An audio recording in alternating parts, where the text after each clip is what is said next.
Hey guys, tonight we begin with the surprisingly grim world of royal hygiene.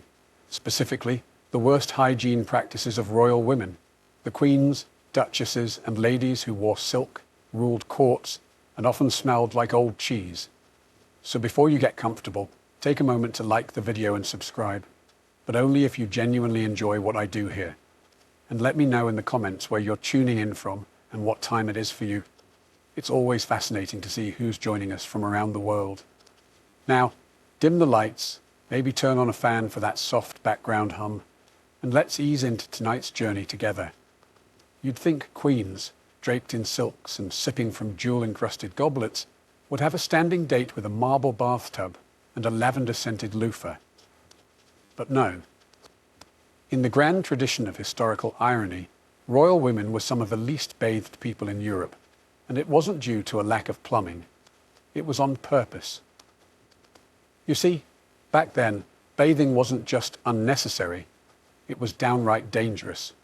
According to the finest court physicians, the same brilliant minds who believed hysteria was caused by a wandering womb, hot water opened your pores and invited disease in like a nosy neighbor. Pores were basically tiny drawbridges, and bathing lowered them all at once. Plague? In. Demons? Also in. So what was the solution? Easy. Don't bathe. Ever. Queen Isabella of Castile famously declared she only bathed twice in her life, once when she was born and once when she got married. After that, her body was a closed system, a nation-conquering, soap-deflecting ecosystem of legend. When queens did brave a bath, it required logistics that would humble a siege army. First, fire up about 40 buckets. Then, hope the servants don't scold your royal backside or leave you soaking in lukewarm sadness. Most tubs were leaky wooden barrels. Less spa day, more bobbing for parasites. So instead, royal women adopted the wipe and hope method. Linen cloths rubbed against unwashed skin to remove surface sins. No water, no soap, no dignity.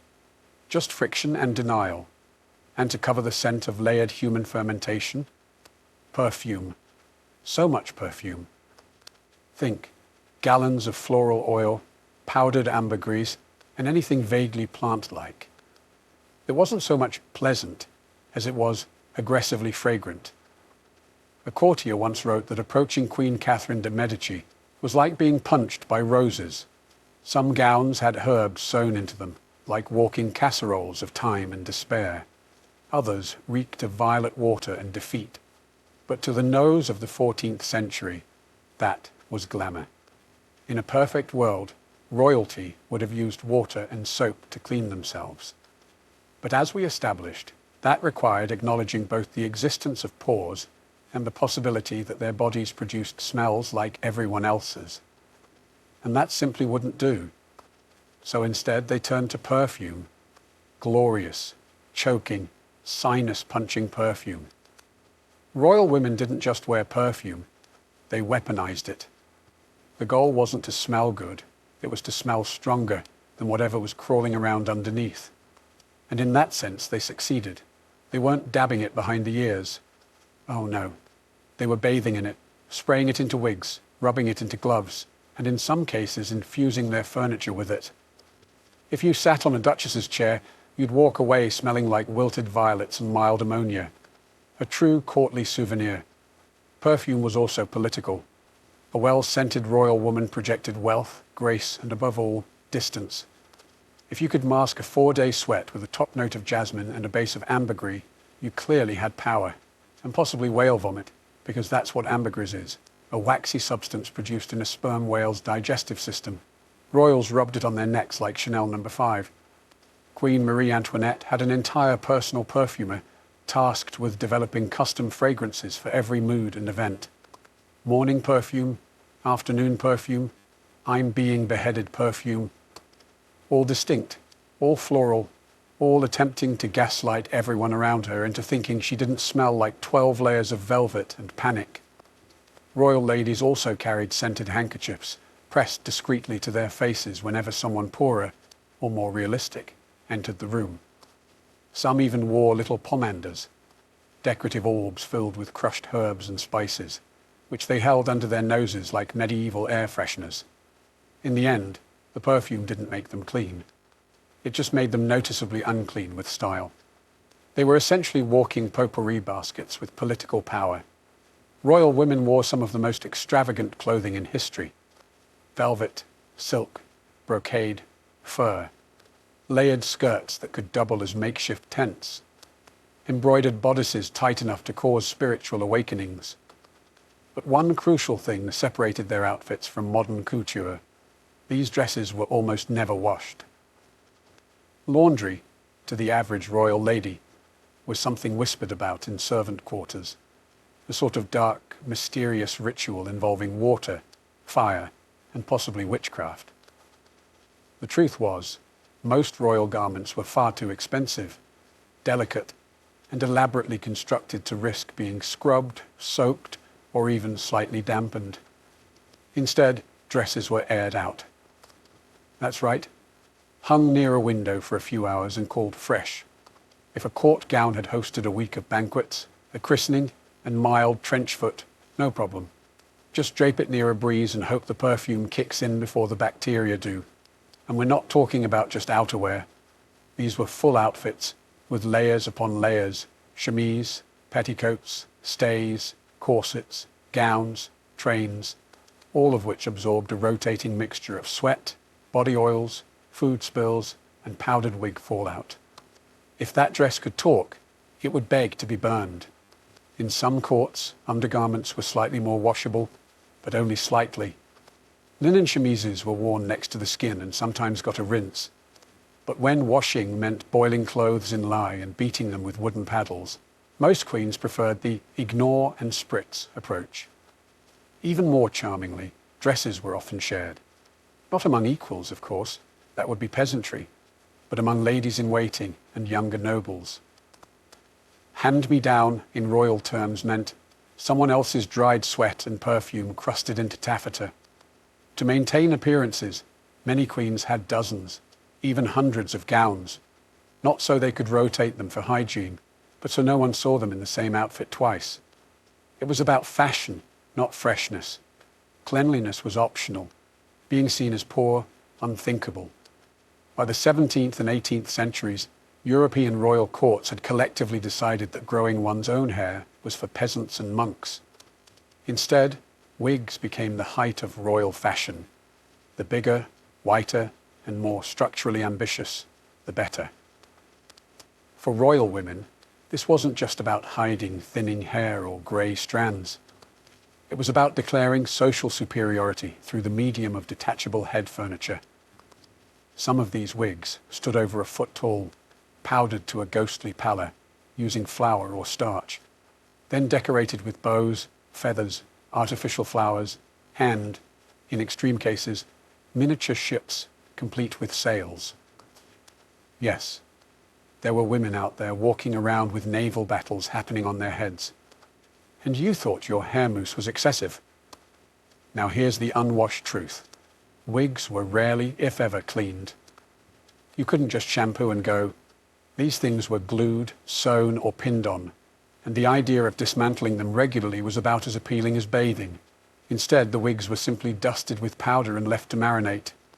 Enter the lice. These lush, flower-covered nests provided five-star accommodations for head lice. The warm base, organic powder, and general lack of disturbance made it paradise for any insect with ambition. Queens and duchesses weren't oblivious to this. They just had tools. Enter the louse stick, a long, thin, bejeweled rod used to gracefully scratch one's scalp in public while pretending to be deep in thought. If that sounds grim, it gets better. Rodents sometimes joined the party. Mice were drawn to the powdered wigs, possibly mistaking them for pastry or nesting material. And there are recorded cases of ladies waking up to discover their hairpiece had been gnawed overnight. This led to the invention of wig cages, small wire enclosures placed around the head while sleeping, presumably next to a candle and one's sense of dignity. And yet, these towering disasters were considered beautiful, a symbol of wealth, cleanliness, ironically, and fashion. The more powder you wore, the less your enemies could see you sweat. So the next time your conditioner disappoints you, be thankful. At least your hair doesn't require scaffolding, rodent traps, or a separate storage room. And if it does, congratulations, Your Majesty. Every royal court had its symbols of power: crowns, scepters, thrones, and for many noble women, a long, fancy stick for scratching lice out of their powdered scalps. These weren't your average twigs from the garden. They were called louse sticks, elegant, ivory or gold-plated tools with dainty handles and disturbingly specific utility. Wielded like a wand, they allowed queens and countesses to casually excavate their heads in public, all while maintaining perfect posture and pretending nothing was wrong. Of course, something was very wrong. When your towering wig is basically a baguette with feathers, filled with starch and dreams, you're going to have visitors. And when those visitors start biting, you can't just scream and slap your head like a peasant. You gently scratch with grace and hope no one notices the look of pure, unfiltered relief on your face. Court etiquette didn't stop at which fork to use. It also dictated how one should dig for lice. There were rules. Too aggressive, and you looked uncouth. Too delicate, and you risked missing the target entirely. The ideal technique was a slow, almost thoughtful motion, like you were pondering the fate of the kingdom, not trying to skewer an insect crawling behind your ear. Some louse sticks were so ornamental they looked like hairpins or jewelry. Others had compartments for scented oils, so you could dab perfume onto your scalp while performing pest control. That's multitasking at its finest. There were even court rumors about who scratched the most, and who pretended not to, out of sheer pride. A duchess might rather endure the itching than admit she'd been colonized. Vanity knows no limits, especially when your hairstyle weighs more than a toddler. Lice weren't the only concern. With all that powder, wigs often became itchy, flaky, and vaguely crusty. A louse stick might not even be used for bugs. Sometimes it was just to dig through a blizzard of starch and regret to reach your own skin. If you thought lice were the final boss of medieval hairstyling, allow us to introduce you to a more ambitious intruder: mice. Yes, real, whiskered, nibble-happy mice. You see, royal wigs, especially in the 18th century, were often so voluminous, so thoroughly dusted in flour and animal fat, and so frequently ignored by water and logic, that they became ideal nesting sites. Think about it. Warm, stationary, rich in edible starches. From a rodent's perspective, it was Airbnb perfection. These wigs weren't just hairpieces, they were architectural undertakings. Picture 3 feet of padded horsehair, wood framing, wire supports, and powdered pastry. Place that on your head, sleep in it, don't wash it, add a little ambient cheese nearby. You've basically put up a glowing vacancy sign for small mammals. And so, mice came. Silently, boldly, at night. Many noblewomen learned this the hard way, waking up to the soft, scratchy realization that their hairstyle had been repurposed into a rodent duplex.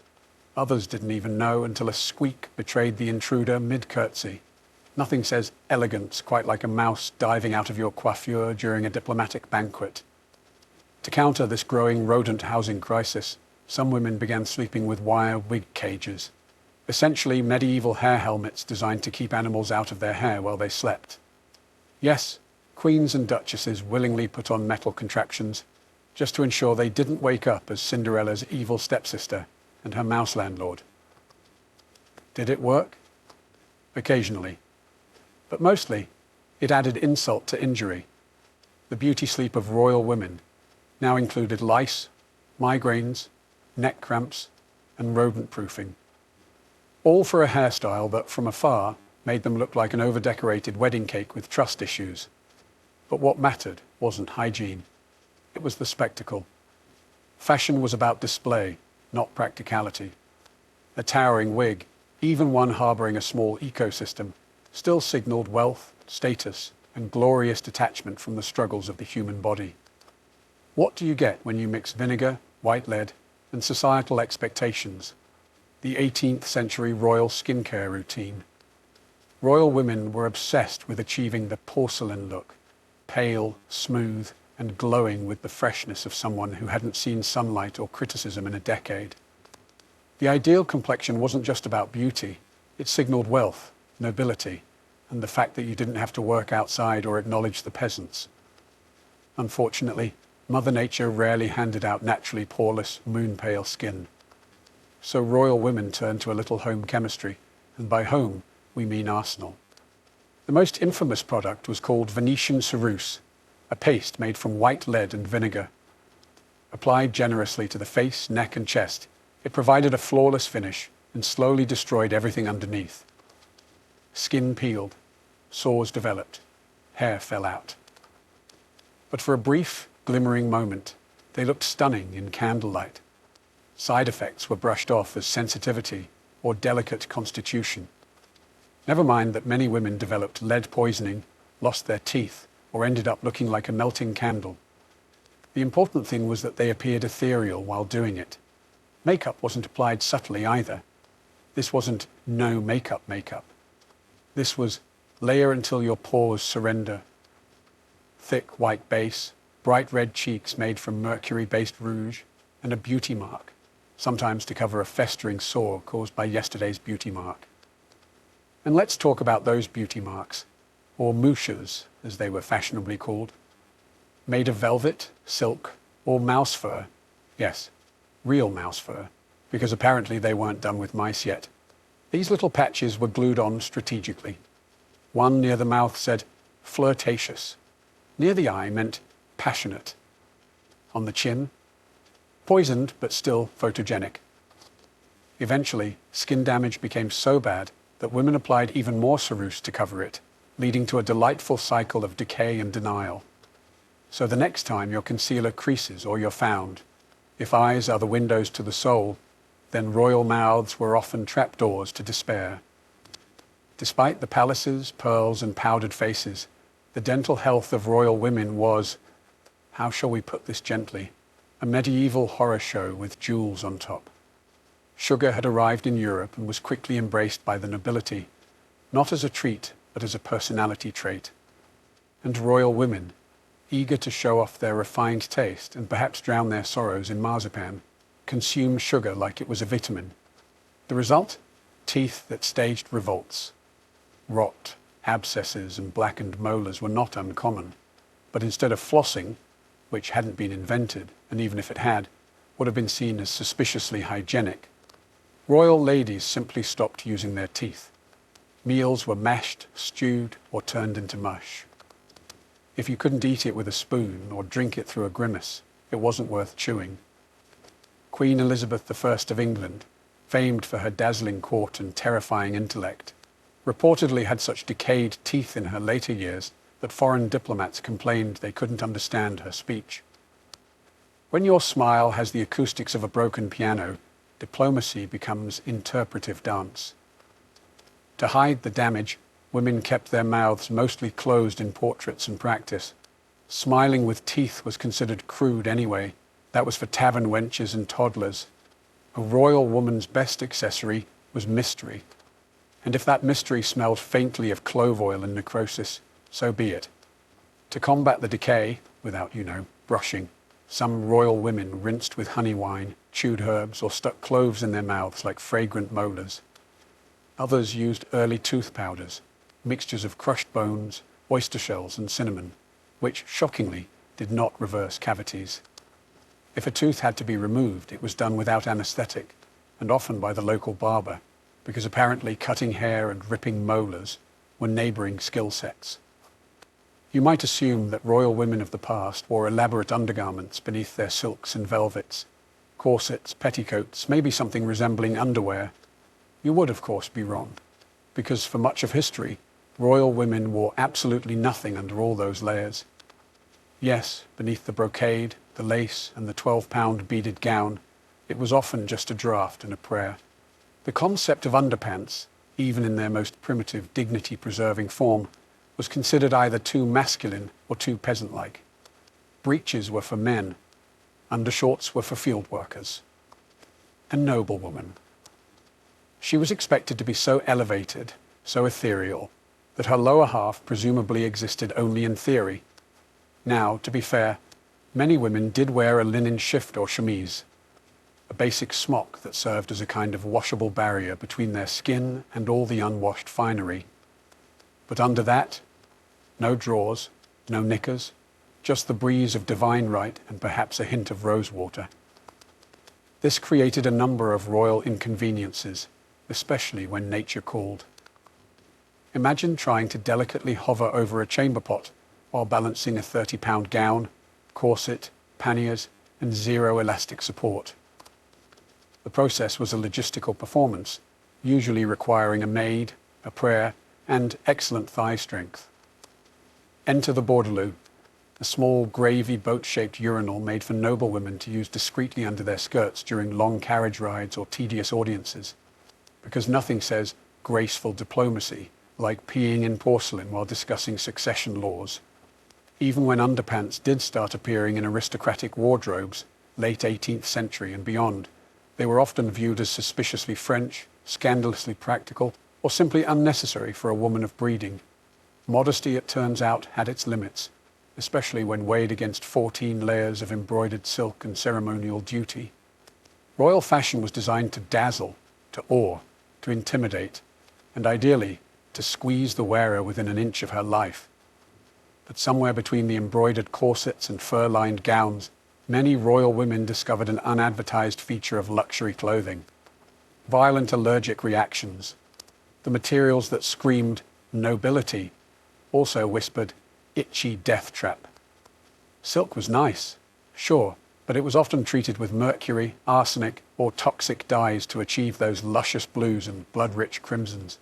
Lace came from questionable sources, stiffened with wax or even lead-based starch. And fur, well, fur looked great until it started molting inside your sleeves mid-banquet, triggering sneezes, rashes, and the occasional existential crisis. But none of this mattered to the royal tailor. The goal wasn't comfort, it was silhouette, symbolism, and whether the Pope would faint from how expensive you looked. Corsets were the crown jewel of medieval and Renaissance wardrobe torture. Made from whalebone, wood, and occasionally straight-up metal, these stiff marvels compressed the torso into fashionable submission. But they also cut into the skin, triggered eczema, and made deep breathing a nostalgic memory. Let's not forget the jewelry, because nothing says elegance like a necklace that gives you hives. Royal women draped themselves in pearls, rubies, and gold-plated copper. Copper, it turns out, can turn your skin green, but that's fine as long as it matched your dress. Then came the layers. Oh, the glorious, unbreathable layers. Winter, you boiled. Summer, you marinated. No ventilation, no moisture-wicking fabric. Just you, 6 petticoats, and the distant sound of your skin breaking out in hives. And because some outfits were stitched onto the body, literally sewn into place, if you started swelling, blistering, or reacting mid-process, your options were smile through the burning, blame it on the peasants. Develop a reputation for being sensitive, which in court terms meant you still had nerve endings.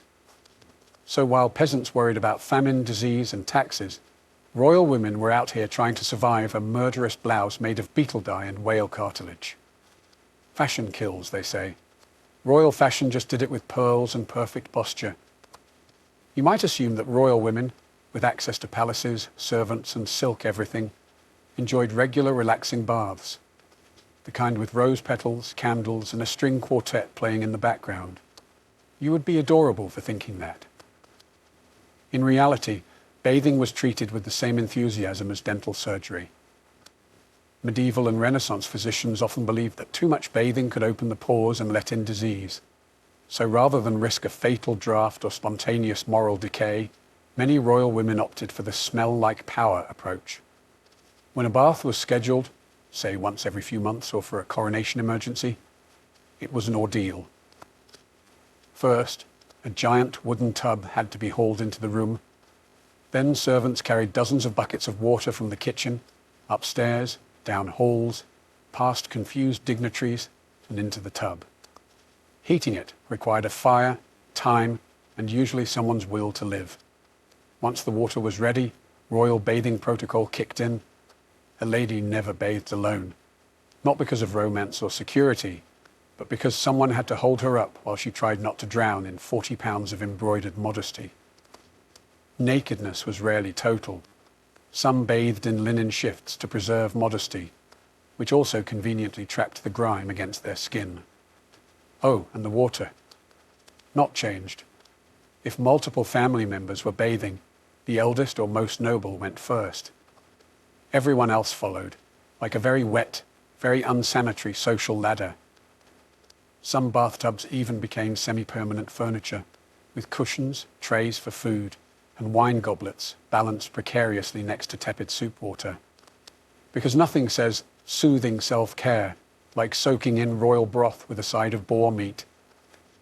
After the bath, instead of drying off with a fluffy towel, which didn't exist, noble women were rubbed down with linen cloths or patted with fine powders, some of which contained lead, chalk, or flower petals, because covering up the stink was easier than removing it. Menstruation, the thing nobody wanted to talk about, especially if you were a royal woman expected to be ethereal, divine, and eternally unstained. Unfortunately, biology didn't care about etiquette, and so, once a month, the ladies of the court faced a very human problem beneath their gowns: the royal period. Tampons? Nope. Pads? Not exactly. Modern menstrual products didn't exist, and even the concept of sanitary was more of a vague aspiration than a lifestyle. What noble women used instead were rags, cloth rolls, sponges, and prayer. The most common method involved tying softened linen rags to a belt worn under the dress, essentially strapping a napkin to your body and hoping for the best. If the linen slipped, congratulations, you've just become the duchess who stained the throne. Literally. In public, of course, everything had to appear serene and bloodless. If a royal lady felt cramps or dizziness, she was described as delicate, moody, or simply unwell, which in court language could mean anything from PMS to poisoning to political sabotage. Privacy was also limited. A lady-in-waiting was always nearby, ready to assist with dress lifting, fabric retying, and quiet crisis control. There were no private bathrooms, just chamber pots and screen dividers, and the terrifying knowledge that someone probably heard everything. And here's the real twist. Menstruation was political. A missed period meant whispers about pregnancy, legitimacy, succession. A period that came too often was labelled unnatural. Bleeding was never just bleeding. It was gossip fuel, family drama, and court intrigue all rolled into one bodily function. Queen Anne of England, for instance, suffered 17 pregnancies, many ending in miscarriage or stillbirth, and every drop of blood she shed was interpreted like a prophetic omen, because heaven forbid a woman just have a uterus. The church wasn't much help either. Menstruating women were once barred from touching holy relics, entering sacred spaces, or doing basically anything that might offend God with their unapologetic humanity. When we picture royal women, we often imagine pristine gowns fluttering in the breeze, silk glinting in the sunlight, and everything smelling faintly of lavender and smugness. The truth? Their clothes were rarely washed, and when they were, it was with the full reluctance and spiritual suffering of every servant involved. Most royal garments weren't just fancy, they were architectural, made of silk, velvet, brocade, fur, and enough lace to snare a deer. These outfits couldn't simply be tossed into a wash basin. Water ruined expensive fabric, soap faded dyes, and scrubbing risked damage. So instead of cleaning the clothes, everyone just ignored the problem. Dresses were aired out, brushed down, and perfumed into submission. The logic was simple. If it smelled like roses and clove oil, it must be clean, right? Never mind the fact that sweat, smoke, food stains, and the occasional bodily emergency were trapped inside like ghosts in a brocade prison. Undergarments, usually linen shifts, were technically washable, but even those weren't washed often. Why? Because laundry was labor-intensive, expensive, and, let's be honest, no one wanted to handle royal armpit rags. Servants assigned to laundry duty had one of the most dreaded jobs in the palace. Washing involved dragging garments to the nearest water source, heating enormous cauldrons, scrubbing by hand, and then wrestling with drying and pressing it all flat with literal slabs of iron. It was so exhausting that some households had dedicated laundress quarters, aka misery huts. And if something ripped or stained beyond redemption, it was passed down to a lower-ranking lady-in-waiting. Congratulations, your status is now hand-me-down stench receiver. Some monarchs took this to majestic extremes. Empress Josephine, wife of Napoleon, reportedly changed gowns several times a day, not because she washed them, but because she never wore the same filthy dress twice. The dresses piled up somewhere, probably still radiating. For royal women, personal hygiene wasn't so much a routine as it was a seasonal suggestion. Cleanliness, after all, was a fickle thing, like fashionable fruit or stable airs. You didn't do it regularly. You did it strategically, and preferably when it wouldn't kill you. Bathing in winter? Absolutely not. That was basically an open invitation for pneumonia to waltz in and ruin the dynasty. The prevailing wisdom said warm water opened your pores, and open pores let in disease. So in colder months, most royal women opted to layer their filth, not remove it. Instead of soap and water, they turned to perfume, powders, and an almost supernatural confidence. A spritz of rose oil here, a puff of violet powder there, and voila, you've disguised 3 weeks of armpit build-up with something vaguely floral and deeply misleading. Summer wasn't much better. Bathing was more acceptable, sure, but still rare and laborious. On particularly hot days, a royal lady might dab her face with rose-water-soaked cloths or freshen up by changing her linen shift. The 16th century equivalent of spraying deodorant over yesterday's disaster, and let's not forget the hair. With washing off the table for most of the year, royal women resorted to dry shampoo in its earliest and most questionable form. Powdered starch mixed with perfume and hope. They'd cake it into their scalps until the oil was absorbed or, more realistically, until the powder turned grey and flaked off onto the furniture. Even brushing teeth followed the seasonal rhythm. Mint leaves, vinegar rinses and tooth powders made from ground oyster shells were used more in summer, when bad breath had a shorter fuse in the heat. In winter, let it stew. No one would dare comment on a queen's halitosis when she was already dying of cold and politics. Ultimately, hygiene was less about actual cleanliness and more about managing perceptions. If you looked composed and smelled vaguely like a spice merchant's widow, you were winning. The dirt, the odors, the occasional parasitic sidekick, that was all just part of the royal ecosystem. So next time you skip a shower and call it self-care, just remember, you're in excellent historical company. By the end of a royal woman's hygiene cycle, and we use cycle generously, what you had was a person draped in gold, lace, and at least 3 layers of floral panic. When you couldn't clean yourself and bathing was a once-a-season flirtation with death, you did the next best thing. You weaponized perfume. Perfume wasn't a luxury. It was a defensive measure.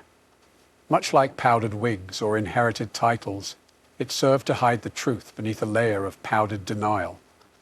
Every royal woman had her signature scent, but not in the "this reminds me of spring" way. No, this was survival. This was, I've not bathed since Michaelmas, but still need to host an ambassador. Scents came in oils, tinctures, pomanders, and scented gloves.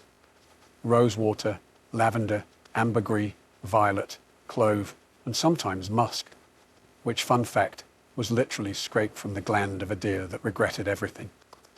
The point wasn't to smell good. The point was to smell like money and mystery. And when it got especially dire, enter the vinaigrette necklace, a tiny, fashionable container that held a sponge soaked in vinegar or perfume. Women would clutch it, discreetly inhale, and pretend they weren't drowning in their own atmospheric soup. In crowded courts, this layering of scents created a chemical fog of passive-aggressive elegance. You'd walk into a ballroom and immediately get hit with 15 flavors of floral terror and exactly 0 evidence that anyone owned soap. Power, after all, didn't need to be clean. It needed to be presentable. The queen might reek beneath her satin, but if her perfume was strong enough, people would bow anyway. If her gloves smelled like imported spices, no one cared that her fingernails hadn't seen daylight in weeks. The perfumes were so strong that some guests fainted. Others just adjusted their expectations of nobility to include burnt nostrils and political nausea. So in the end, hygiene for royal women wasn't about health. It was about illusion. Power smelled like violets, cloves, and fear. And honestly, that was still an improvement over the alternative. In Edo, Japan, rice wasn't just a staple food. It was the heartbeat of the entire society. Imagine a world where your salary, status, and even your taxes were measured not in coins, but in bags of rice. That was life under the Tokugawa shogunate. A samurai's income was calculated in koku, enough rice to feed one man for a year. Even peasants at the very bottom of the social pyramid were considered valuable based on how much rice they could produce. But let's clear something up. When we say rice, we're not talking about a quick microwave bag or something you toss in a rice cooker. This was polished white rice, milled carefully to remove the husk, considered a luxury compared to the rough brown rice the poorer classes often had to eat. And it wasn't just eaten plain. Rice was shaped into balls, wrapped in seaweed, or served with pickled vegetables and dried fish. Onigiri, anyone? Yep, it's older than your favorite anime. For the wealthy, daimyos, court nobles, and the top-tier samurai, rice was paired with rich side dishes. Things like grilled eel, unagi, sweetened black beans, or even delicacies like sea bream and miso-marinated tofu. But for the average townsfolk or countryside labourer, a typical meal looked like a modest bowl of rice, miso soup, and a piece of pickled daikon radish, if they were lucky. However, rice wasn't only food, it had a spiritual weight. Offerings of rice were made to household gods and ancestors. Rice was consumed during religious festivals, weddings, and funerals. Even the act of eating it was infused with ritual. Don't stick your chopsticks upright in the rice bowl unless you want someone to think you're hosting a funeral. And here's a twist. Rice was so central to society that too much of it could make you sick. The rich who indulged exclusively in white rice often suffered from beriberi, a vitamin deficiency, while the poorer classes, who ate less refined rice and a more varied diet, often had better nutrition. If rice was the body of the Edo meal, miso soup was its soul. And no, this wasn't the watery stuff in a paper cup you get at sushi chains. In Edo, Japan, miso soup was a daily ritual, a culinary anchor that spanned all classes, from the dirt-caked peasant to the polished samurai sharpening his katana. At its core, miso soup is made from miso paste, which is fermented soybeans mashed into a salty, umami-rich sludge. Sounds glamorous, doesn't it? But miso was practically magical. It could last forever, adapt to any season, and nourish your gut before probiotics were even a thing. Edo housewives would make huge batches at home, tucking clay crocks of fermenting soybeans into dark corners, like edible treasure chests. But miso soup wasn't just soy water. The broth was built on dashi, a stock made from dried bonito flakes and kelp. This added layers of smoky, briny complexity that would make any modern chef cry tears of joy. Into this hot, aromatic broth went tofu cubes, sliced scallions, strips of wakame seaweed, and maybe a stray clam or two if you lived near the coast and weren't completely broke. And here's the kicker. There wasn't just one kind of miso. Different regions used different fermentation techniques. Red miso, aka miso, was strong and salty, while white miso, shiro miso, was sweeter and lighter. There was even hacho miso, a dense, dark miso favored in samurai households for its rich, hearty profile. Imagine showing off your regional miso the way we flex craft beers today. Even spiritually, miso had weight. Buddhist monks relied on miso-based soups during their vegetarian fasts. Some believed miso soup balanced the body's energies, harmonizing yin and yang. Others just thought it was warm and tasty, and frankly, that's enough. The peasant version of miso soup might be thin, with only radish peels or wild greens tossed in, while the merchant class might have seasonal delicacies like bamboo shoots or shiitake mushrooms floating in theirs. But rich or poor, no meal in Edo, Japan was complete without a steaming bowl of miso soup. Humble, hearty, and deeply human. And if you ever skipped it, well, that was practically a culinary sin. A day without miso was a day your ancestors probably frowned at you from the shrine. Welcome to the crunchy, salty, nose-wrinkling world of Edo period pickles, or as the Japanese called them, tsukemono. If rice was the main character and miso soup the supporting role, pickles were that scene-stealing sidekick who didn't say much, but always left a strong impression, usually on your taste buds. Pickled foods weren't just garnish. They were essential to survival. Japan's humid summers and cold winters made food preservation a must, especially in rural villages where refrigerators were as mythical as dragons. So what did people do? They took everything from daikon radishes to cucumbers, eggplants, plums, and even burdock root, and pickled them within an inch of their lives. The most iconic? That would be the bright yellow pickled daikon, also known as takuan. Named after a Zen monk, takuan wasn't just tangy, it was practically a spiritual experience. It was believed to cleanse the palate, aid digestion, and quite frankly, keep you from dying of boredom when your third meal in a row was just rice and soup again. Then there was umeboshi, pickled plums so sour they could make a sumo wrestler cry. Samurai would pack these in their rice balls when going to battle, not just because they lasted forever, but because they were believed to ward off fatigue, disease, and possibly demons. Spoiler, the demons were probably just indigestion.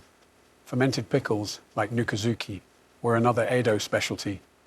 They were made by burying vegetables in a bed of fermented rice bran and letting time do its thing. Every household had its own nuka bed, which had to be stirred by hand daily to keep it alive. That's right, alive. Neglect your pickle bed, and it could turn on you. It was like having a pet, but it tasted like vinegar. These pickles weren't just practical. They were cultural and symbolic. Offerings of pickled vegetables were made at shrines. Meals were judged incomplete without them. Even in the strict dietary codes of Buddhist monks, certain pickles were allowed as the rare pop of flavor in an otherwise bland existence. And let's be honest, when your day consists of back-breaking labor or endless etiquette at court, biting into something crunchy, salty, and eye-wateringly strong is one of life's few legal pleasures. In Edo, Japan, pickles weren't a side dish. They were a way of life.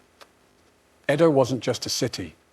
It was a roaring, bustling, pre-industrial megapolis with over 1 million people, more than London or Paris at the time. And with that many stomachs rumbling, you'd better believe street food wasn't just popular. It was a way of survival, convenience, and community. Enter the yatai, wooden food stalls that popped up along bridges, canals, and street corners like mushrooms after a rainstorm. These were the Edo equivalent of food trucks, minus the wheels, refrigeration, or any sense of hygiene. But what they lacked in food safety, they made up for in flavor, speed, and affordability. So what was on the menu? For starters, soba noodles. Buckwheat soba was the street food MVP, cheap, filling, and easy to slurp. You could get it hot in winter or chilled in summer, dunked in a rich soy-based broth. There were even special soba shops that delivered, on foot. Couriers balanced stacked boxes of noodles on long shoulder poles, sprinting through narrow alleys like very hungry ninjas. Then came oden, a kind of simmered stew with boiled eggs, daikon radish, tofu, and konnyaku, served straight from a pot bubbling over charcoal. Customers would grab a quick skewer and stand there, steam rising into the crisp Edo air, warming both hands and belly. And who could forget grilled eel or unagi? Smoky, sweet, glazed with soy and mirin, it was considered a stamina booster, especially in the sweltering summer months. Wealthier commoners might splurge on a skewer or two, pretending just for a moment that they were as important as a minor daimyo. Oh, And for dessert, how about sweet potato candies, roasted chestnuts, or glutinous rice cakes dusted in soybean flour?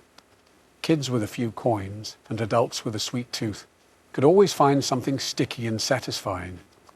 Of course, this street food scene came with some class snobbery. Samurai were technically discouraged from eating while walking, as it was considered undignified. But that didn't stop more than a few from sneaking a quick bite of soba on their way to the next duel or poetry recital. Street food in Edo wasn't just fuel. It was fast, flavorful, and woven into the daily rhythm of the city. It was a place where the merchant, the monk, and the mud-caked laborer could all slurp side by side, united by hunger and the heavenly scent of sizzling soy. Samurai may have been warriors, poets, and bureaucrats, but let's be clear, they still had to eat. And while you might imagine them feasting on wild boar between battles, the truth is a little less cinematic. The Edo period samurai diet was a strange mix of discipline, austerity, and the occasional culinary flex. Let's start with the basics. Most samurai ate 2 meals a day, breakfast and dinner. Lunch was for the weak. Their meals typically featured, you guessed it, rice, miso soup, and pickled vegetables. Sound familiar? That's because the warrior elite didn't eat all that differently from the peasants, at least on ordinary days. However, they had access to higher quality ingredients. Their rice was polished, their miso was richer, and their pickles were the fancy, hand-massaged kind, not the buried it in a clay pot and hope for the best variety. They also had side dishes that hinted at their elevated status: dried sea bream, grilled river fish, or tofu grilled with sesame sauce. But make no mistake, gluttony was frowned upon. Samurai were expected to be models of self-restraint, not lunchroom legends. Overeating was seen as unseemly, even dishonorable. A true warrior should be able to fight, ride, and compose haiku on an empty stomach. Still, there were exceptions.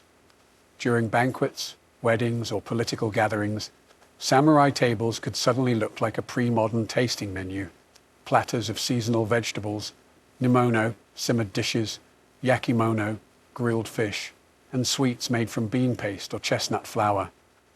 But even then, presentation was everything. Meals were served in lacquerware, arranged with an eye for symmetry and color. A samurai didn't just eat. He communed with his meal like it was a reluctant ally. One interesting twist: no red meat. The consumption of 4-legged animals was considered taboo, especially for the ruling classes. Samurai diets were heavily pescatarian: fish, shellfish, seaweed. If someone served you beef, they were either a foreigner or very, very bold. And tea, so much tea. A proper meal often ended with a quiet cup of green tea as the samurai contemplated life, death, or maybe just whether the daikon had been pickled long enough. So, what did the samurai diet teach us? That even the toughest warriors needed their fiber. And that discipline didn't stop at the sword. It continued right onto the plate.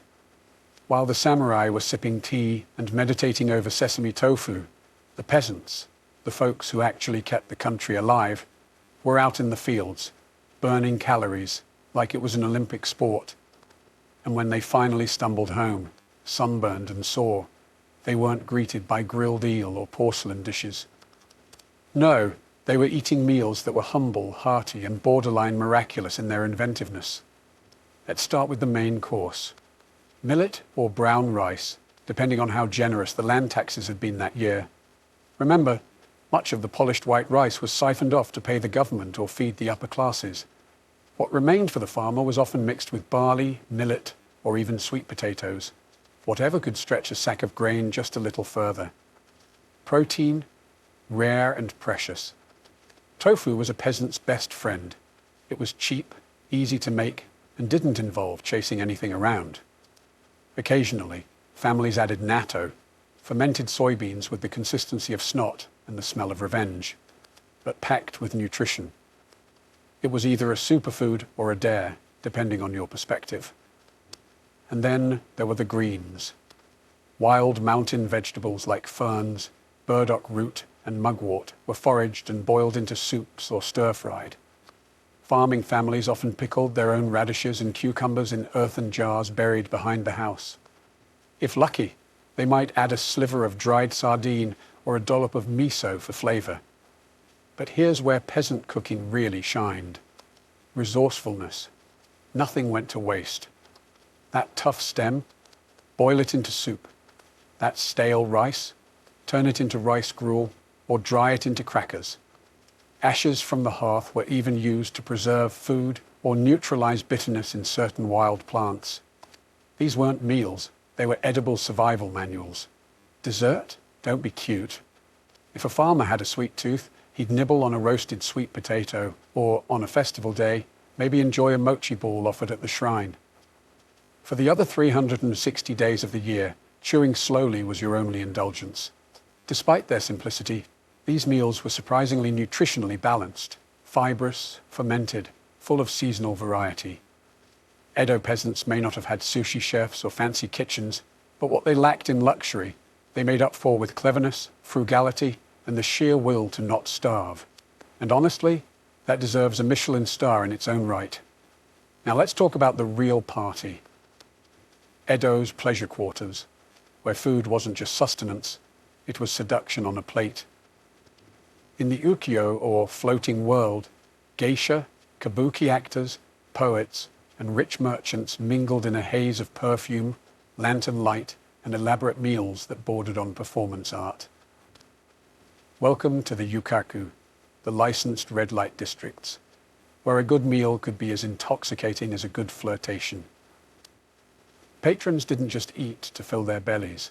They dined to impress, to woo, to showcase status.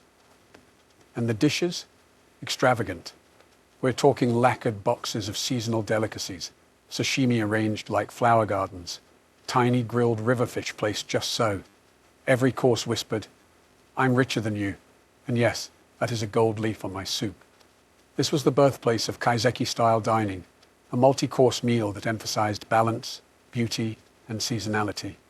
Each dish arrived like a poem, daikon carved into cranes, tofu shaped like plum blossoms, bowls painted with maple leaves to match the real ones falling outside. It was food as philosophy, curated to reflect harmony between nature, time, and human pleasure. Drinks flowed too. Sake, the ever-present social lubricant of the Edo elite. Served warm or chilled, depending on the season, it came in porcelain cups no bigger than thimbles, ensuring constant refills and conversation. Pair your drink with salted squid guts, shiokara, or dried fugu skin, because what's a little neurotoxin between friends? In this hedonistic orbit, food and art were inseparable. Dishes were referenced in haiku, ukiyo-e prints, and kabuki plays. A poet might compare love to a bowl of cold noodles, fleeting, slippery, and best enjoyed before it sours. But for all its beauty, this was also a world of contrast. The opulent meals of the Yoshiwara district stood in stark relief to the rice gruel of farmers just a few miles away. It was a feast built on inequality, fantasy, and the illusion of permanence. Still, for those lucky enough to enter this world, even for a night, the food of the floating world wasn't just nourishment. It was escapism, lavish, poetic, and slightly scandalous. A full stomach, flushed cheeks, and a wallet considerably lighter. That was the price of pleasure in Edo's most decadent dining rooms.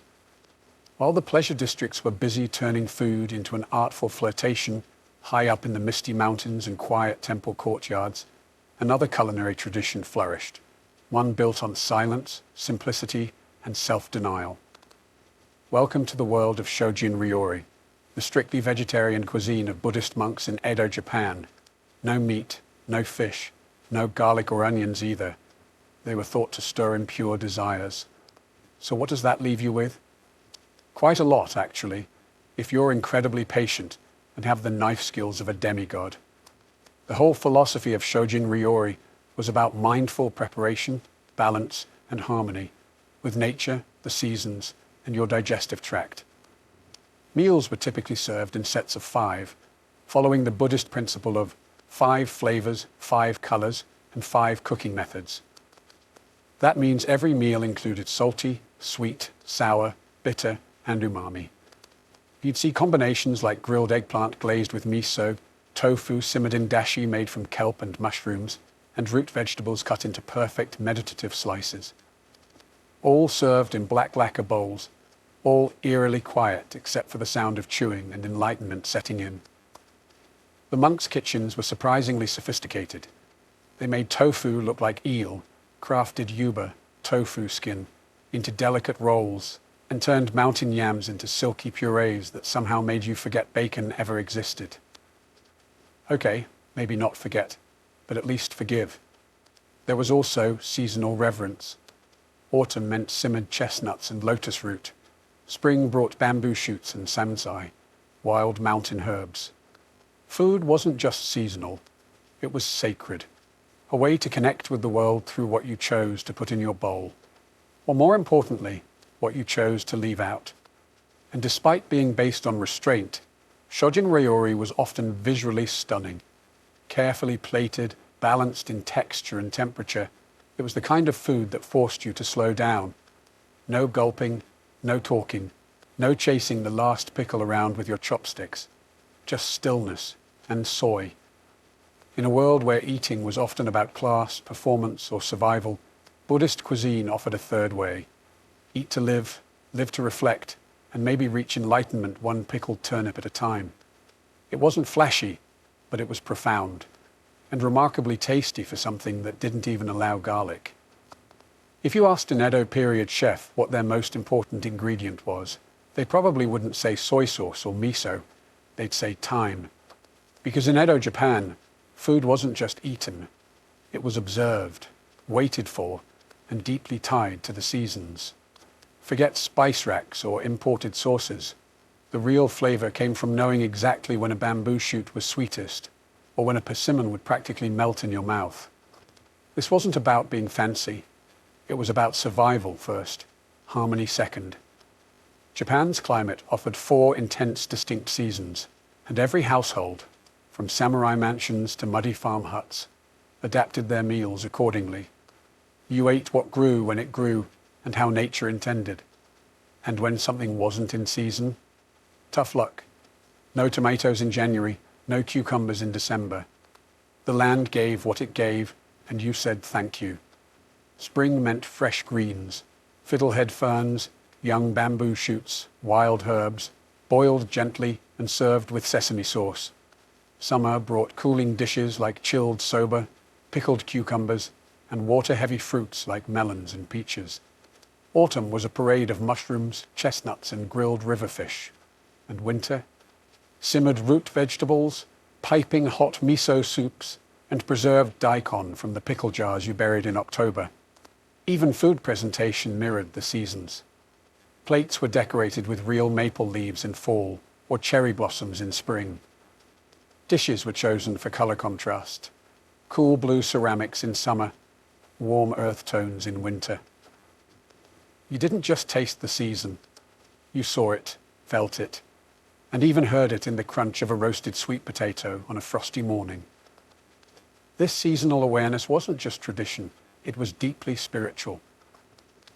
Shinto beliefs emphasized nature's cycles, and Buddhist principles promoted mindfulness. Eating with the seasons meant you weren't just a consumer, you were a participant in the rhythm of the world. Modern food culture, with its year-round strawberries and jet-lagged avocados, might seem more convenient. But Edo cuisine reminds us that there's something powerful in waiting, in anticipating the first plum of the season or the last bowl of new rice harvest. In Edo, Japan, food wasn't just something you put in your mouth. It was a calendar, a compass, and a quiet teacher, reminding you that everything in life, even a humble meal, has its perfect time. Forget what you've heard about ancient filth. If there's one thing Romans took more seriously than their military formations or their wine goblets, it was bathing. To be Roman was to be clean, or at least to look like it. And not just clean, but steamed, scraped, oiled, and rinsed like a prized marble statue. Bathing wasn't a once-a-week affair. For many Romans, it was daily, sometimes even twice.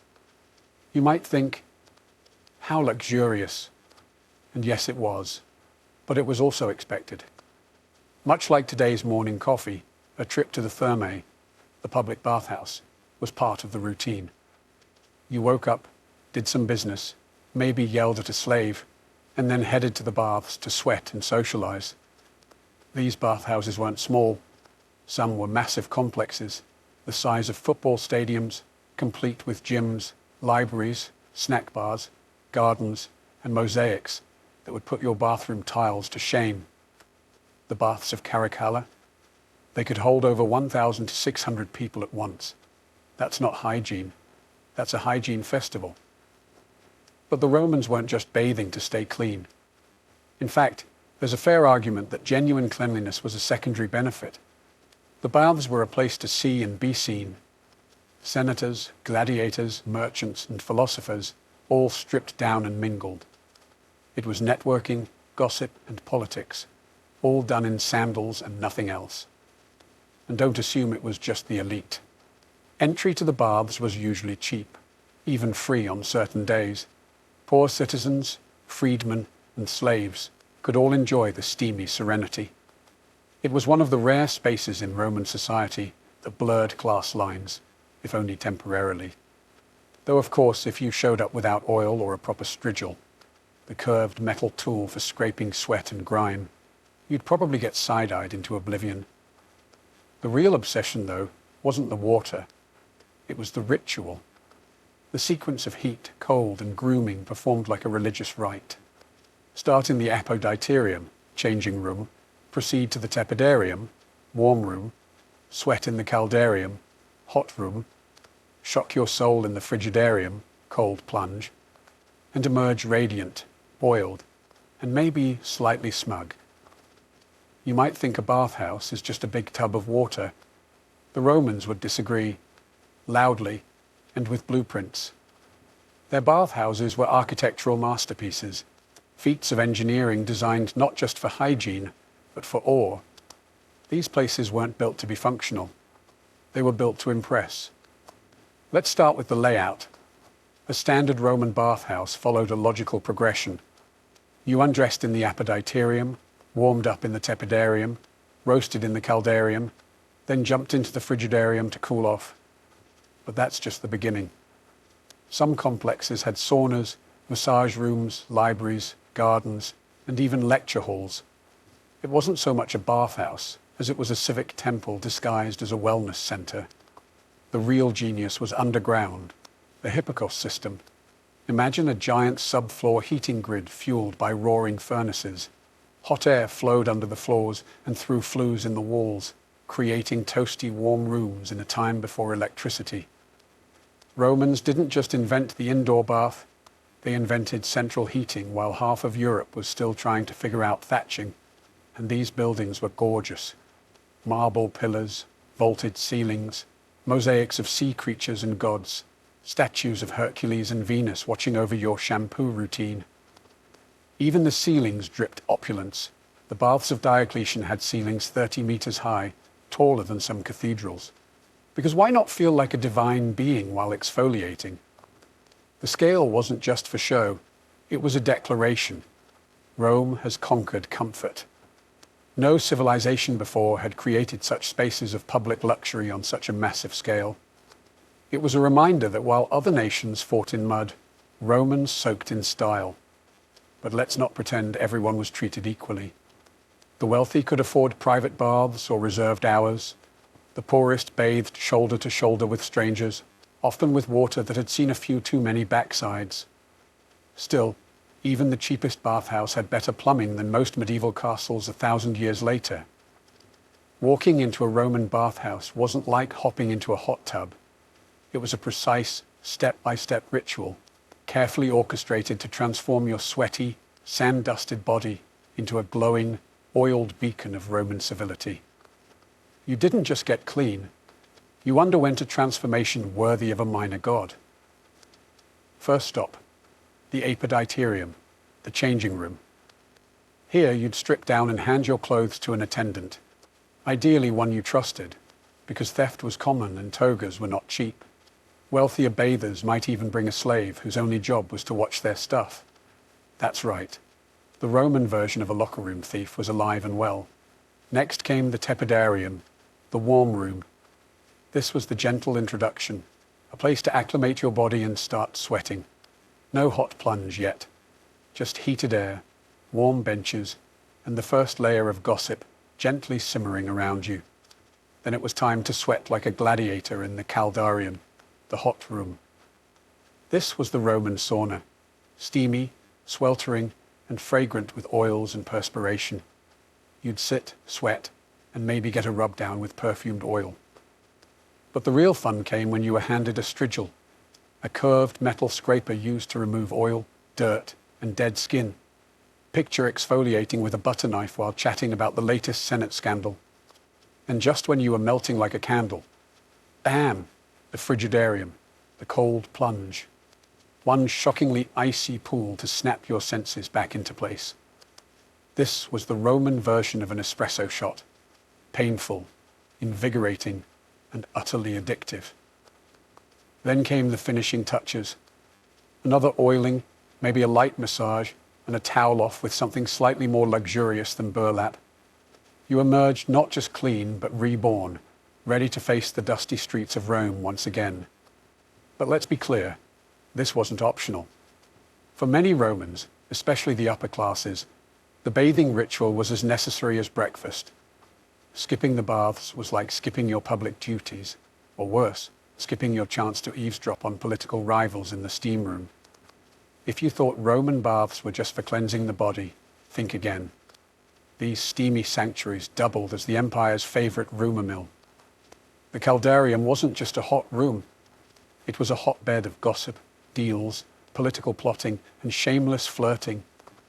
You went in to sweat and came out with dirt on everyone else. Everyone who was anyone bathed. Senators, merchants, philosophers, generals, and occasionally emperors themselves. And once those togas came off, so did the pretense. Rank melted away with the sweat. In the bathhouse, a toga didn't protect your reputation, and a title didn't keep you from being talked about, or worse, talked to. Conversations floated like steam through the air. Did you hear about Octavia's affair with her flute teacher? Is it true that Marcus was caught embezzling temple funds? Even military news and political rumors often circulated here before they reached the forum. Some people went to the baths just to eavesdrop. Others went to subtly leak information. Think of it as ancient Rome's Twitter, but warmer and more humid. And the flirting? Oh, it was rampant.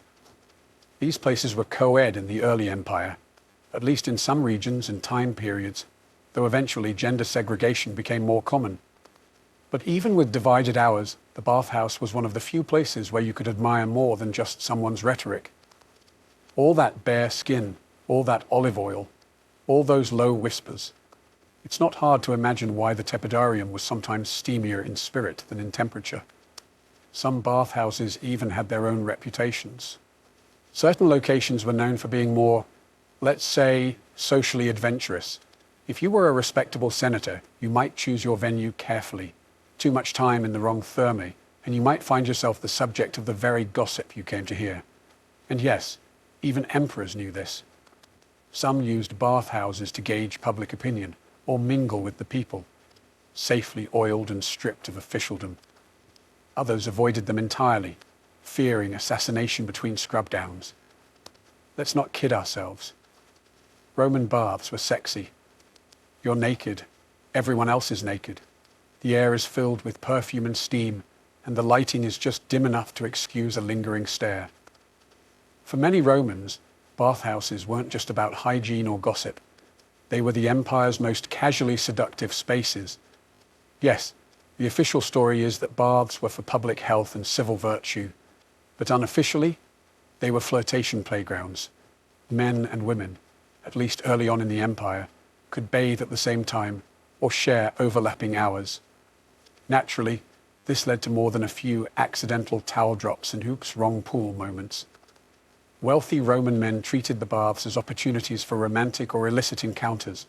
A wink in the tepidarium might lead to a shared oil massage in the corner. And don't think women were passive observers. Wealthy matrons were known for their fashion, their wit, and their own agendas. The bath was a stage for showing off, gossiping, and occasionally picking out their next poetic admirer. In some places, bathhouse workers, especially slaves who offered massages or poured oils, became part of the unspoken undercurrent of desire. There were laws passed at various points to limit promiscuity in the baths, which tells you everything you need to know about how well people obeyed them. Of course, not everyone approved. Conservative senators and moralists ranted endlessly about the corruption of public bathing, especially mixed bathing. Some emperors banned it. Others reinstated it, probably after remembering how fun it was. The moral pendulum swung with every regime change. One decade's steamy indulgence was the next's public disgrace. Still, most Romans just accepted this flirtatious atmosphere as part of the package.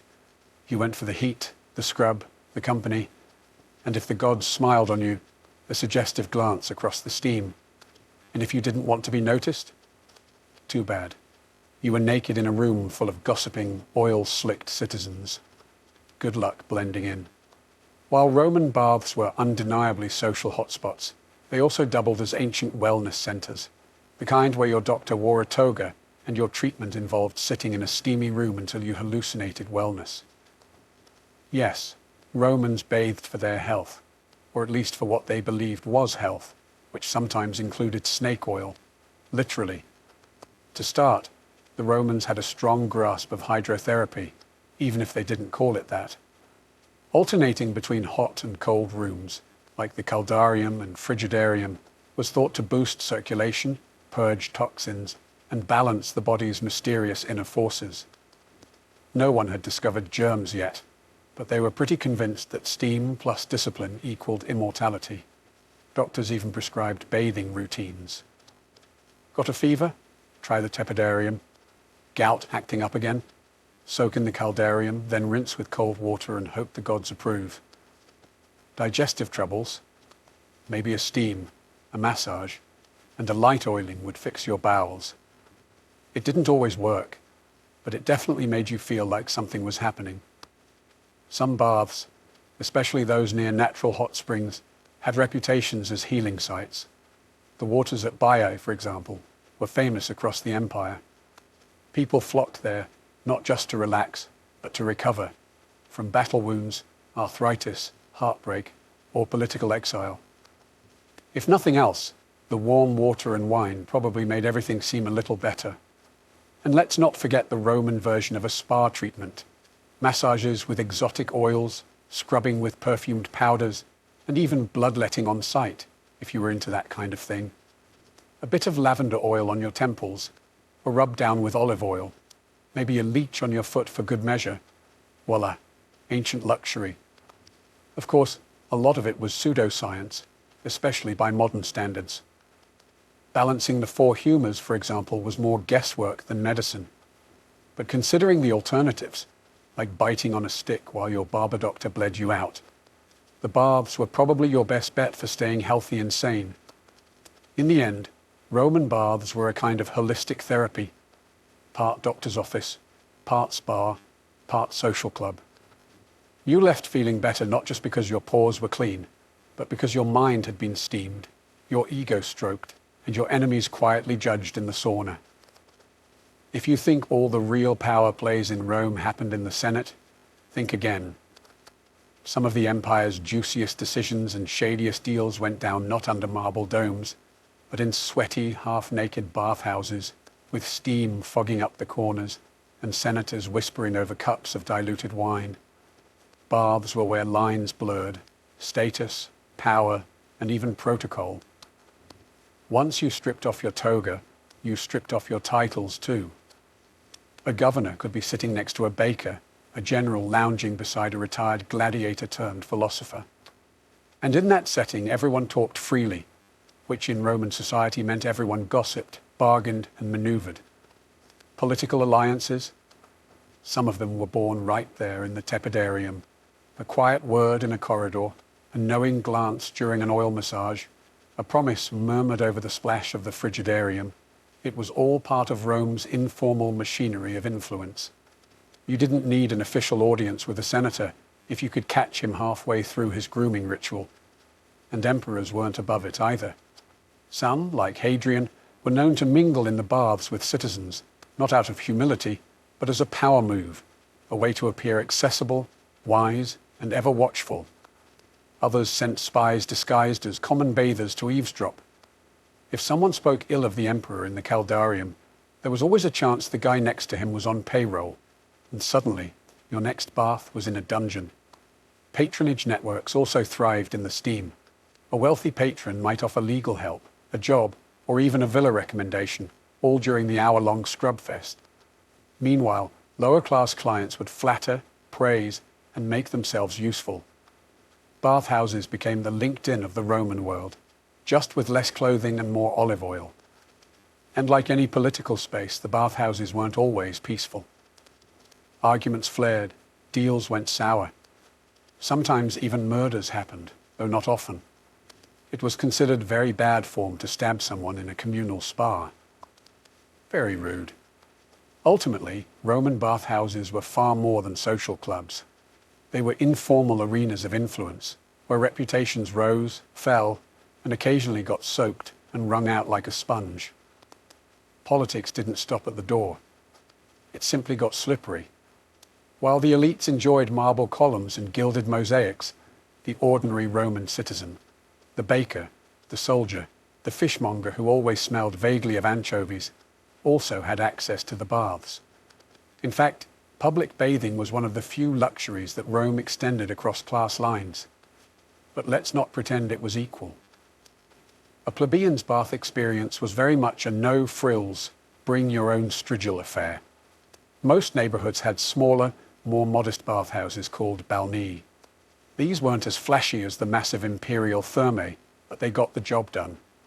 Hot water, steam, cold plunge, maybe a slave to help with the oil. If you were lucky, you had access to a communal latrine nearby and a vendor selling stale bread or watered-down wine outside. Entrance fees were cheap, usually just a few quadrans, pocket change, and sometimes waived entirely on festival days. For the working class, this made the bathhouse not just a place to get clean, but a critical part of daily life. You'd swing by after work, rinse off the sweat and grime, and maybe spend an hour chatting with neighbors about the latest gladiator scandal or tax increase. Of course, things could get crowded.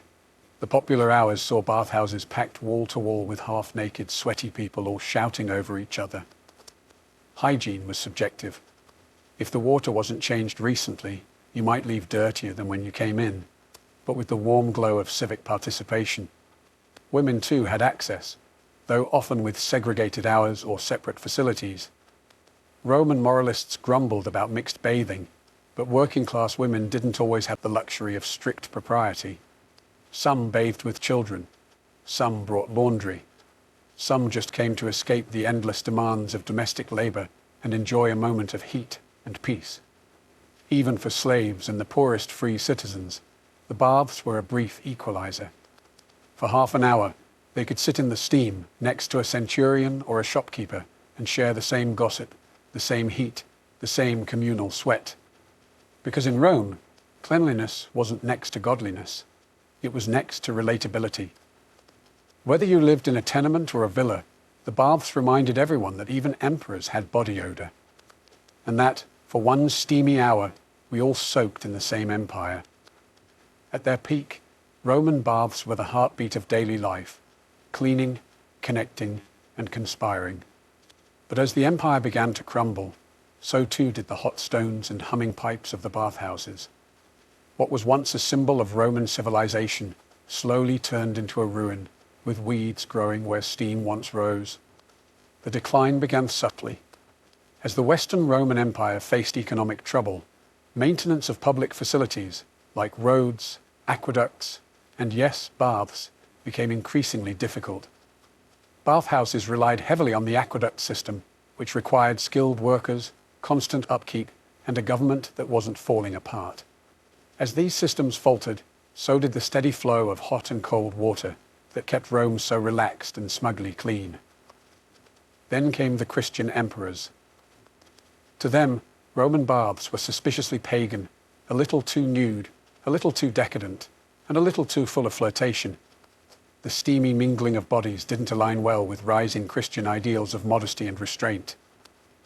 Over time, mixed bathing was banned, then public nudity discouraged, and eventually many bathhouses were shut down altogether or converted into churches, monasteries, or rubble. By the time Rome fell in the 5th century, many of its grandest thermae were abandoned. The once spectacular baths of Caracalla became home to stray goats and crumbling frescoes. And medieval Europe, having lost both the engineering knowledge and the cultural appetite for communal hygiene, entered what many call the Age of Dirt. Bathing became suspect. Cleanliness was seen as vain. Soap, a luxury. Hot water, optional. But the Roman baths didn't vanish completely. In the East, the Byzantine Empire preserved some of the tradition. And in the Islamic world, Roman bath architecture evolved into the hammam, where ritual cleansing and social life continued in steamy chambers reminiscent of the caldarium. Today, ruins of Roman baths still stand, silent but imposing, ghosts of steam-filled rooms that once echoed with laughter, debate, and maybe a scandal or two. They remind us that hygiene can be communal, that politics can happen in a towel, and that civilization isn't just built with laws and armies, but also with warm water, smooth marble, and the simple human need to connect. The steam may have faded, but the legacy never really cooled. In medieval France, food wasn't just nourishment. It was theatre, diplomacy, and bragging rights all served on a plate. Especially for the nobility, a feast was a full-on power display, where your wealth was measured not in gold coins, but in the size of your pastry swans and how many spices you could afford to casually waste. Imagine walking into a great hall lit by flickering torches, walls draped in tapestries, and the smell of roast venison mingling with cloves, nutmeg, and maybe a whiff of peacock. Yes, actual peacock. Feathers reattached after roasting. The message: I can kill something beautiful and serve it flamboyantly. What have you done today, Sir Gerard? Guests sat by rank, high-status nobles up front, lesser ones in the back. And if you were a peasant, well, congratulations. You were probably outside catching the pigs. The meal began with lavish processions, trumpets, heralds, possibly a man juggling meat pies. It was absurd, theatrical, and completely intentional. This wasn't a dinner. It was a medieval flex. The table itself was a performance space. Servers, trained to move with courtly precision, brought course after course. And by course, we mean layers of culinary excess. Roasted boar stuffed with birds, stuffed with sausages. Fish dyed with crushed berries. Meatballs shaped like hedgehogs. Food that defied logic, biology, and often digestion. And then came the subtleties, not subtle at all. These were elaborate sugar sculptures, jellies shaped like castles, pies that exploded with live birds, or, worse, musicians. They didn't just serve food, they served shock value. It was social warfare via sugar and swan. But here's the twist. While the nobility dined on gilded goose and wine-soaked everything, their trenchers, the slabs of stale bread used as plates, soaked up the grease and sauce. At the end of the feast, these greasy bread plates were handed to the poor. Generosity, sure. But mostly, it meant the nobles didn't have to clean up. Still, if you were a starving peasant, second-hand gravy-soaked bread beat nothing. If you cracked open a medieval French cookbook, assuming you could read Latin and afford parchment, you'd find an ingredient list that reads like a merchant's dream and a modern dietitian's nightmare. This wasn't peasant gruel territory. This was aristocratic cuisine, where the rarer the ingredient, the richer the chef appeared. Let's start with the spices. Medieval French dishes were spiced within an inch of their lives. Cloves, cinnamon, mace, nutmeg, saffron, ginger, and pepper were dumped into everything. Why? Because spices were rare, expensive, and imported from far-flung places like India, the Middle East, and North Africa. Sprinkling them with abandon was like burning money just to prove you could. And no, it wasn't to cover the taste of spoiled meat. That myth has been thoroughly debunked. Medieval nobles could afford fresh meat, and they had more salt than common sense. The spices were for display and symbolic power. The dish glowing with saffron wasn't just food, it was a yellow-hued status symbol. Now let's talk meat. Ordinary folks might get pork or chicken once in a while, but nobles dined on roast swan, peacock, venison, porpoise, and crane. Fish was also mandatory on fast days, so chefs got creative. Ever tried faux roast made from almond milk and crushed pike? No? Good. And then there were the sweeteners. Sugar was still exotic in most parts of France, so honey reigned supreme. Everything that could be sweetened was sweetened. Sauces, pies, meats, even soups. There's something deeply medieval about serving rabbit stew with a drizzle of rosewater and honey glaze. Fruits and vegetables? Rarely the stars of the show. They were cooked into oblivion or mashed into pastes. Raw vegetables were considered suspicious, cold, damp, and possibly the gateway to melancholy. Why eat an apple raw when you could boil it, spice it, stuff it with breadcrumbs and dye it purple? And speaking of colour, medieval chefs loved food that didn't look like food. Red sauces from sandalwood, golden pies from saffron, blackened meats from charred crusts. It was a kitchen masquerade, and the weirder it looked, the better. So yes, medieval French ingredients were bold, bright, and utterly bizarre. Not because they had to be, but because in the great social banquet of life, taste ranked far below drama. If subtlety was a virtue, medieval French cooks were sinners of the highest order. In the noble kitchens of 13th and 14th century France, the idea of seasoning to taste meant drowning every bite in a carnival of spice and sugar. You didn't want balance. You wanted your tongue confused and your guests impressed. Let's talk spices first. Clove, cinnamon, ginger, galangal, long pepper, cubebs, grains of paradise, some of them you've never heard of, and that's fine. The medieval palate had no interest in restraint. A single dish might contain a dozen different spices, layered not just for flavor, but for symbolism, heat, and the sheer thrill of flexing your spice cabinet like a warlord's trophy room. And saffron? That was the gold standard, literally. Just a pinch of this hand-harvested stigma from the crocus flower could dye a dish a brilliant, unnatural yellow. Add saffron to your pottage, and everyone knew two things. One, you had money, and two, your cook had patience. But spices weren't the only sensory assault. Sugar, rare, imported, expensive, was used with wild abandon, even in meat dishes. That's right, sugar in your chicken stew, your beef pies, your fish sauces. Sweet and savoury weren't opposites in medieval France. They were dance partners in a very bizarre waltz. Entire feasts were constructed around this concept of culinary contradiction. You'd start with a heavily peppered rabbit dish, followed by sugared fish, then perhaps a rose-scented poultry stew, finished with a jellied dessert shaped like a castle. If your palate wasn't shocked, your host had failed. And it wasn't just about taste, it was about humoral theory. That's right, the medieval belief that your body was governed by four fluids: blood, phlegm, yellow bile, and black bile. Too much heat? Eat something cold and damp, like sugar. Too melancholic? Have a spicy custard, that'll cheer you up. So while today's chefs chase umami and balance, medieval French cooks were chasing philosophy, social status, and spectacle. Their food wasn't trying to make sense. It was trying to make a point. I can afford to turn my goose into candy and still have change left over for a gilded hedgehog cake. In short, spice and sugar weren't seasoning. They were medieval megaphones, loud, strange, and impossible to ignore. When it came to protein, medieval French nobles didn't just eat animals, they paraded them. The menu was a hierarchy of prestige, and if your dinner didn't feature at least one weird bird or aquatic mammal, you weren't really trying. Let's begin with the obvious.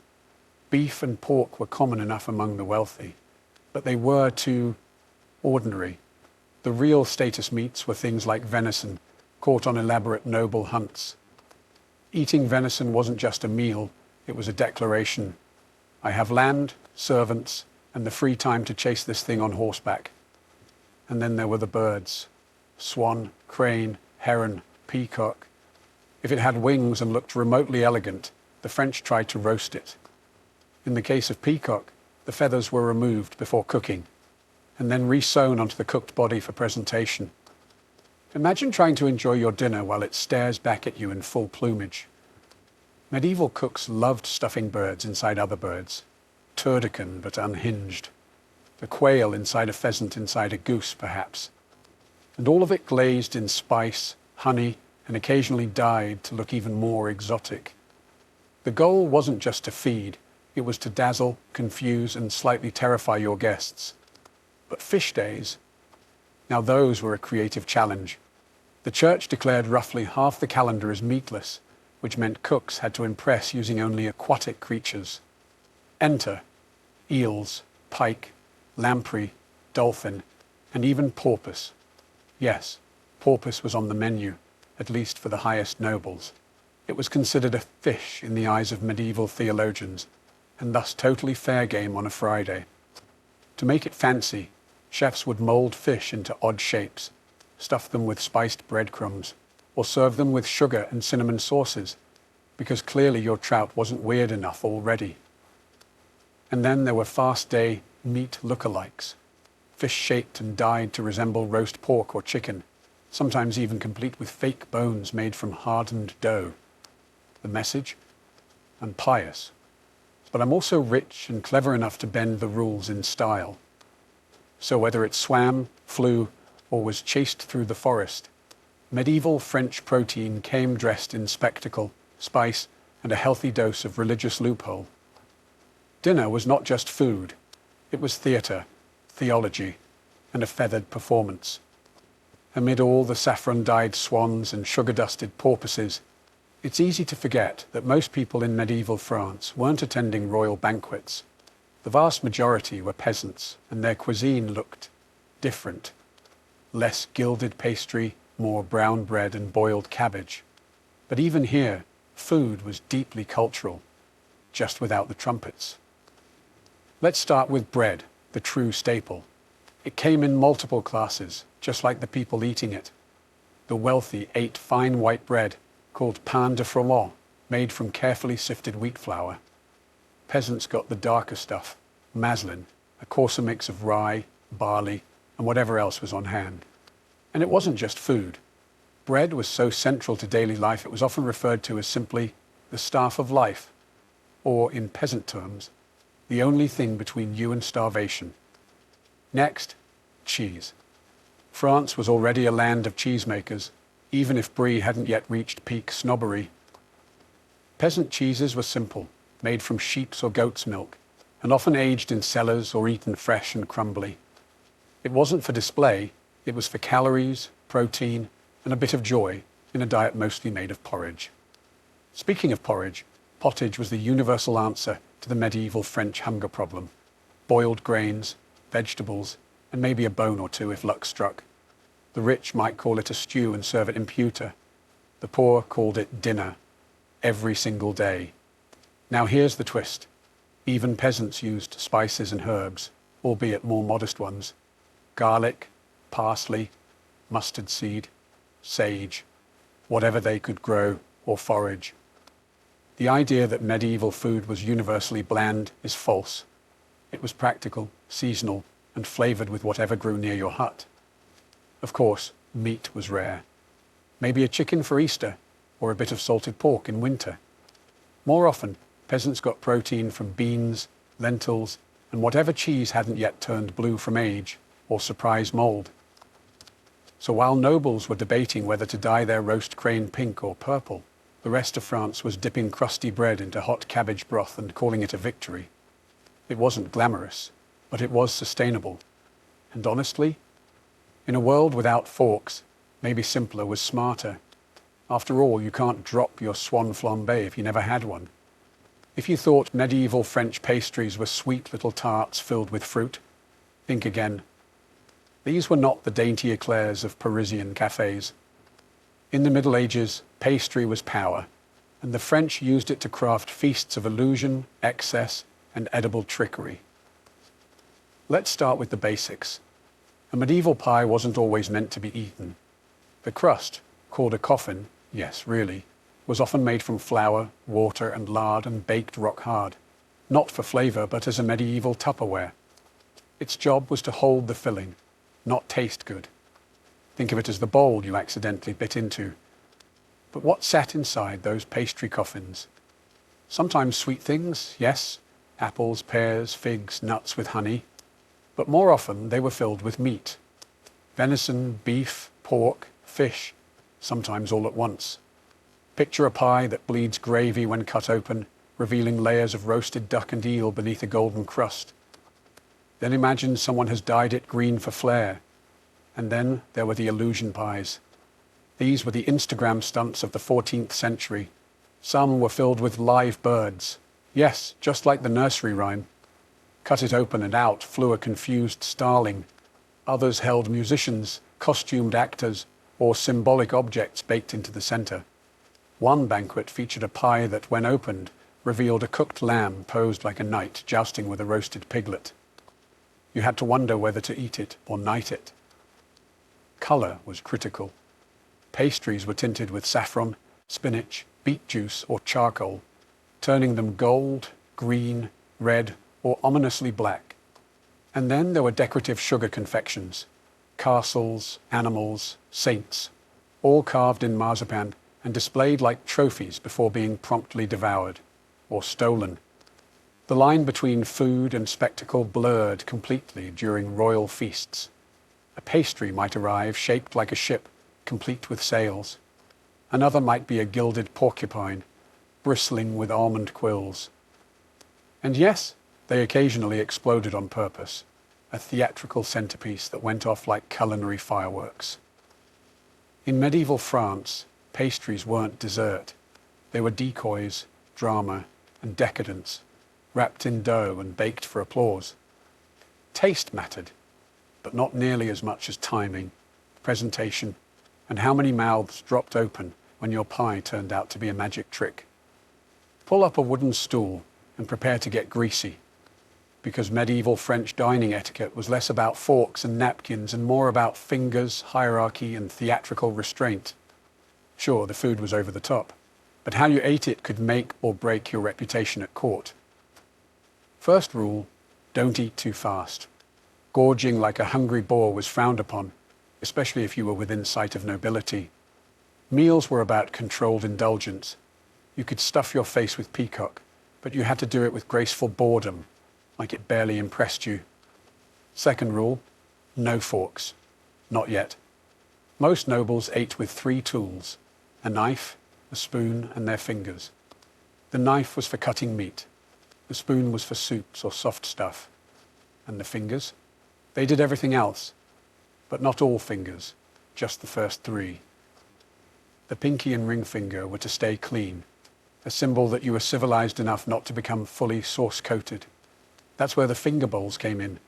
Between courses, servants brought basins of rose water to rinse your sticky digits, sometimes scented, sometimes warm, because nothing says refinement like smelling of poultry and lavender at the same time. Table manners were rigid and deeply performative. You tore bread, never bit it. You never reached across someone's plate, even if they had the better pigeon. If you sneezed, you turned your head and offered a quiet apology to your fellow trencherman. Speaking of bread, remember those trenchers? They weren't just plates.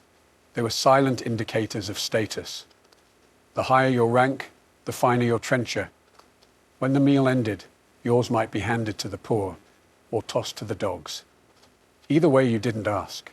You dabbed your lips with the back of your hand and pretended you didn't just eat a pie shaped like a dragon.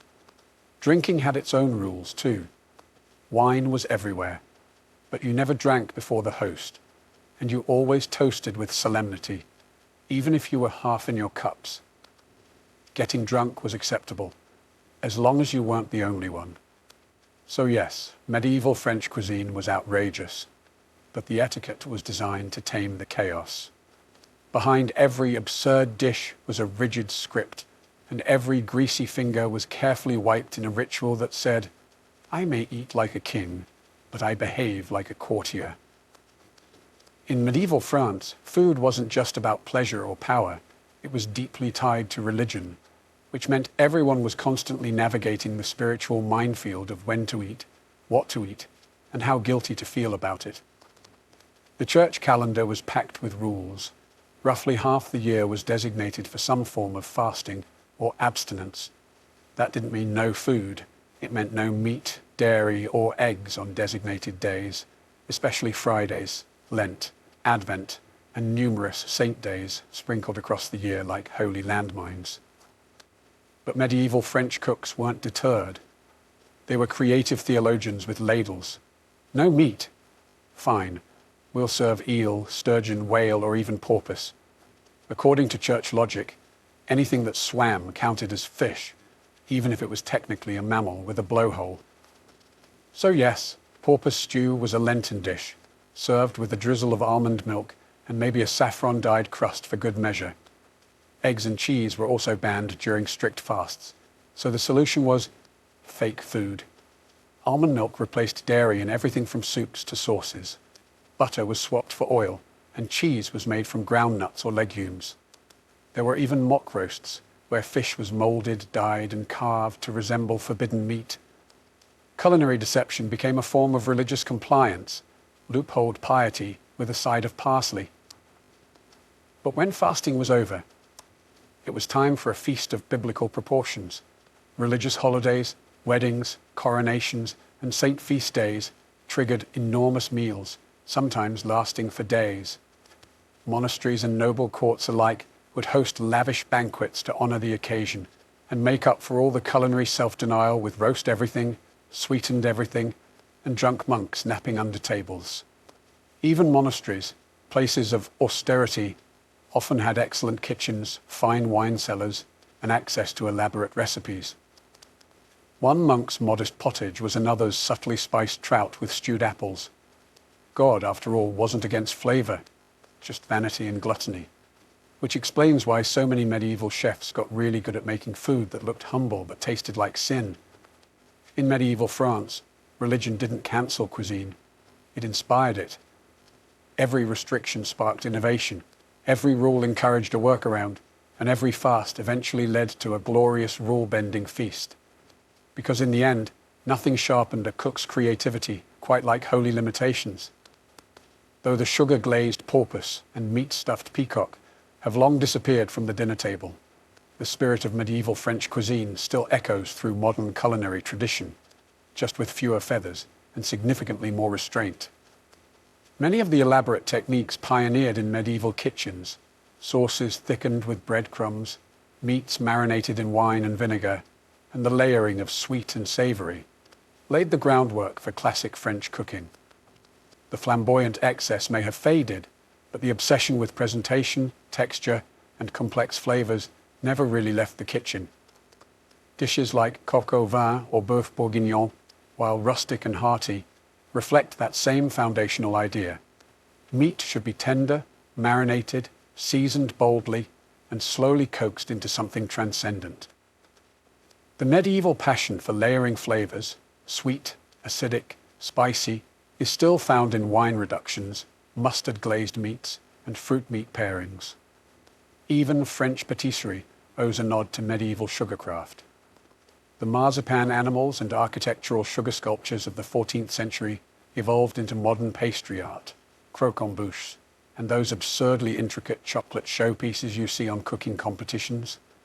The desire to shock and impress with dessert hasn't gone anywhere.